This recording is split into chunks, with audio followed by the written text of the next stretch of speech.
Dans cette petite vidéo d'une dizaine de minutes, je vais te montrer le fonctionnement de notre extracteur de jus.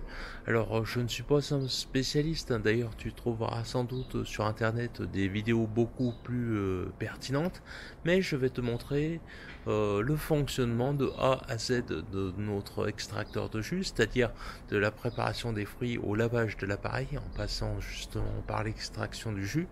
Et peut-être que ça te donnera l'idée d'acheter un extracteur de jus.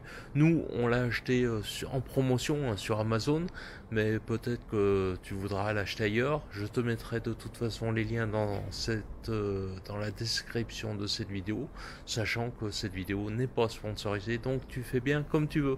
Allez, à tout de suite. Alors, actuellement, il existe deux techniques pour extraire le jus de tes fruits. C'est la centrifugeuse et l'extracteur de jus que je vais te montrer dans cette vidéo. Donc, c'est un extracteur de jus qui tourne doucement et qui va faire donc de l'extraction à froid. C'est-à-dire que ça ne va pas échauffer les fruits que tu vas passer à l'intérieur. Aujourd'hui, je vais te présenter le dernier membre de la famille, c'est notre extracteur de jus. On va monter ensemble les différents éléments, c'est assez simple. Tu as la pièce principale, la vis sans fin, la trémie, panier, je crois qu'on appelle ça. Hop. Et voilà, ton extracteur de jus est prêt. Tu vois, c'est vite fait, hein. D'ailleurs, ce sera également vite démonté et nettoyé. On va voir ça dans la suite de la vidéo.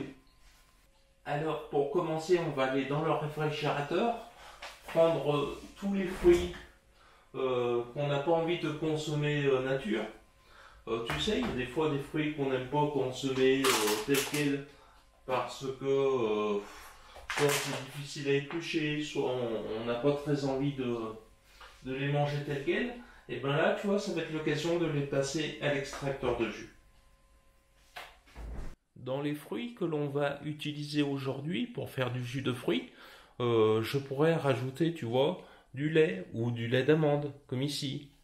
Je pourrais également, bien que je puisse mettre des citrons, je pourrais aussi mettre du jus de citron ou bien encore de la crème fraîche. Pourquoi pas, si je voulais faire des glaces, tu vois, ce serait assez simple. Voilà, alors moi aujourd'hui j'ai pris tous les fruits que j'avais dans le frigo qui commençaient à flétrir ou s'abîmer, tu vois, et je vais commencer par découper donc la pastèque. C'est vrai que la pastèque c'est sympa aussi à manger nature, hein. Après il faut qu'elle soit assez fraîche parce que tu vois, dès qu'elle commence à flétrir ou à mûrir un peu trop, c'est plus tellement bon nature. Et ben tu verras en fruits, une fois passé en jus, hop, voilà, on fait des petits bouts qui correspondent au passage de l'appareil à fruits. Ça va dépendre un petit peu de ton appareil. Peut-être que toi tu pourras faire des morceaux un peu plus gros. Voilà, qu'est-ce qu'on va rajouter? Peut-être quelques prunes. Alors les prunes, évidemment, là tu vois, je laisse les pépins. Donc, tu vois, sur la pomme, je vais enlever les pépins parce qu'il paraît qu'il y a du cyanure ou des dérivés de je sais pas quoi. J'enlève les pépins. Et évidemment, sur les fruits à noyaux, on va enlever les noyaux, hein, puisque ça risque. Enfin, c'est pas que ça risque. Si tu mets les noyaux, ça va abîmer à coup sûr ton extracteur de jus. Donc il ne faut pas mettre les noyaux. Tu vois, la peau, je ne l'enlève pas, évidemment. Surtout pas. La peau des prunes, elle est déjà assez bon. Il y a plein de nutriments. Et puis à l'extracteur de jus, ça passera pas. Ça. Concernant l'association de fruits, ne prends pas peur. Autant ça peut être un peu ragoûtant d'associer, tu vois, de la pastèque avec des prunons, des prunes, des brugnons. Autant en jus de fruits, c'est pas pareil. Voilà, je sais pas si ça va suffire, on va encore faire quelques prunes. Je voulais te dire, fais très attention, ne fais pas trop de jus à l'avance. Déjà parce que bon, les fruits sont bons seulement lorsqu'ils sont frais, hein, et le jus c'est pareil. C'est là où ils gardent toutes leurs vitamines. Mais si tu fais du jus un petit peu trop à l'avance, méfie-toi, hein. Ça fermente très très vite. C'est-à-dire que le jus de fruits, comme ça, c'est comme ça qu'ils font l'alcool, hein. Le jus de fruits, au bout de 2 jours, ça y est, il commence déjà à fermenter. Alors, c'est pas dangereux à la consommation, hein. Simplement ça commence à picoter un petit peu et les premiers degrés d'alcool commencent à sortir. Il y en a quand même qui sont flétris là, on dirait, celle-là c'est plus du pruneau que de la prune. Et pour finir, le clou du spectacle, on va mettre une pêche. Mais tu vois, la pêche, voilà, ça fait partie des fruits que moi je n'aime pas manger nature parce que la peau de pêche, donc, c'est assez délicat à manger, il faut bien la mastiquer. Ça fait un peu du velours. Donc il faudrait l'éplucher. Alors que là, l'extracteur de jus, hop, tu vois, pas besoin. C'est en ça que c'est bien. Ça permet vraiment de passer les fruits qui commencent ou d'être un petit peu abîmés ou qui sont difficiles à manger tels quels. Voilà, on va passer maintenant à l'extraction proprement dite. Là, maintenant, tu vois, on a tous nos fruits qui sont dans l'assiette là. On va les passer à l'extracteur de jus. Alors tu vas voir, c'est pas très compliqué. Et on va laisser passer les fruits tranquillement comme ça. S'il faut les pousser, tu vois, tu accompagnes juste un petit peu, tu bourres pas comme un...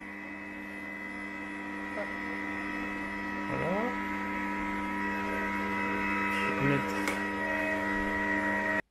Après, c'est pas tellement un conseil que je vais te donner, mais c'est plutôt une astuce. Tu vois, si tu aimes bien les jus de fruits avec beaucoup de fibres, ou alors que tu aimes bien quand il y a de la pulpe, tu peux repasser une fois ou deux euh, les, les déchets là, que ça t'a produit. Tant que c'est pas sec, tu peux les repasser à l'intérieur. D'avoir moins de pertes et de récolter encore plus de pulpe. Évidemment, hein, dans ce cas-là, il faut aimer la... Mince, ça tombe à côté. Dans ce cas-là, évidemment, hein, il faut aimer la pulpe. Si tu n'aimes pas la pulpe ou que tu as un problème avec les fibres, ne repasse pas plusieurs fois ce qui a été pressé là. Voilà du bon jus pressé. On va touiller un petit peu pour y mélanger.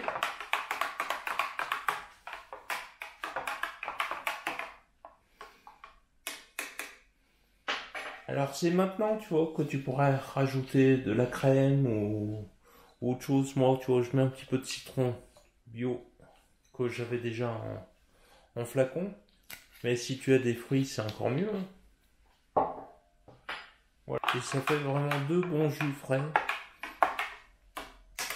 Évidemment, tu pourrais rajouter de la crème ou autre chose, y mixer. Ou simplement y mélanger, tu vois, avec de la crème et puis faire des bâtonnets de glace avec des fruits frais. Je suis sûr que ce serait bon, hein.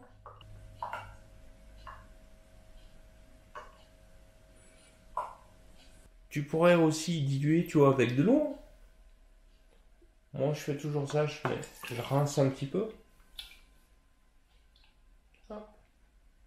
Pour pas en perdre une goutte. Ça fait un peu plus de liquide. Il faut y aller doucement sur l'eau. Pour le nettoyage, c'est extrêmement simple. Si tu as un évier à disposition, alors déjà ça, tu vas pouvoir y mettre directement dans le compost. Il y en a qui font sécher d'ailleurs, je sais pas pourquoi. Donc ça, on va l'y mettre dans le compost. Voilà, on va y mettre dans le compost. Oula, il y a du monde là-dedans. Eh ben, il y en aura encore un peu plus. Voilà, comme je te le disais, si tu as un évier à disposition à proximité, c'est vraiment très simple.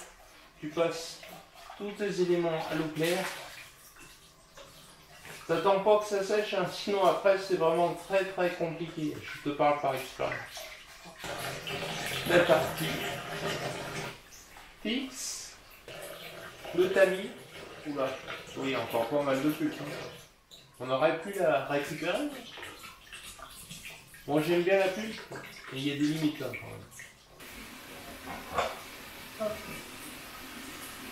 La vis sans pain, que tu peux nettoyer séparément.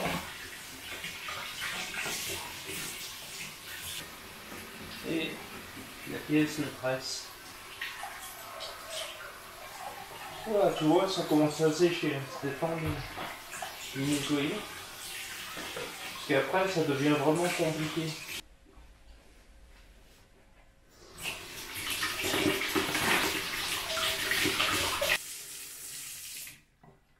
Voilà, l'extracteur de jus est prêt pour une prochaine utilisation et l'ensemble des pièces sont en égouttage sur l'évier. Il ne reste plus qu'à mettre ces bons jus de fruits au frigo. Comme je te l'ai dit précédemment, hein, fais attention, ne les conserve pas trop longtemps car au bout de 1 à 2 jours, ils ont déjà commencé à fermenter. Même si tu les gardes au frigo. Voilà, cette vidéo est maintenant terminée. Je te souhaite bonne dégustation et je te dis à tout bientôt dans une prochaine vidéo. Salut!